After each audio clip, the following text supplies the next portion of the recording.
Hi, and welcome to another Stellaris Nexus Dev Diary. Today we're going to be talking about the Galactic Council and succession and how players win the game through accumulating succession points. So Adam, why don't you kick us off by talking about succession and how it is that you came about really committing to this idea of proving your worth to become the next emperor of the galaxy? Stellaris Nexus isn't an out-and-out war game. The aim of the game isn't to conquer the galaxy, but prove that you're most suited to lead. In the aftermath of the Sin Empire, people are looking for a strong leader, someone who can kind of prove themselves to everyone on the council. So how we do that is we have succession points that you earn throughout the game. And the aim of the game is to have 100 succession points coming out of a Galactic Council meeting. So this idea of proving your worth, proving that you are the obvious choice to be the next emperor, can take a number of forms, right? So succession gives you a lot of different routes to victory. Depending on your play style, you can develop your economy to build giant megastructures or spread your culture to other factions, or you can engage in diplomacy to promote stability throughout the galaxy. The more pacts you make, the more succession you gain. Or you can go for the all-important titles that are voted in at each Galactic Council. Every 8 years in the game, all of the players meet for the new League Council. So this is where the various achievements of the factions are recognised. But most importantly, players then vote on which new titles and resolutions are going to be adopted moving forward in the game.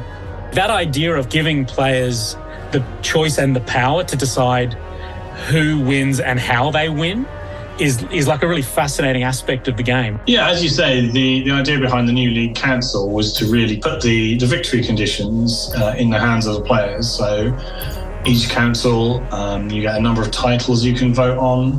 Whichever titles get adopted will act as the victory conditions for the rest of the game.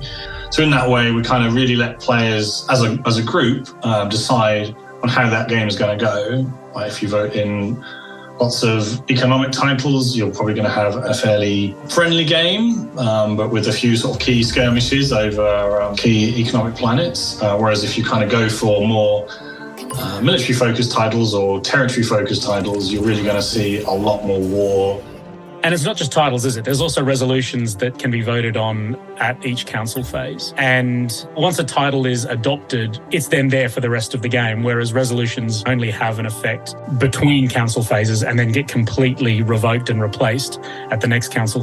Why did you feel it was necessary to have those two systems at play? The important thing is to kind of give you a choice. When you come to the council phase, if there's a title you really want to win, obviously you're going to put a lot of your votes behind that. But if you know that the table is leaning that way anyway, those votes are kind of wasted. So instead you can choose to put those votes on a resolution, which changes the game up in some massive way. Like we have a unity resolution, which creates a non-aggression pact between all factions. So if you want to kind of slow down the game a bit, slow down the aggression, that's a great one to go for.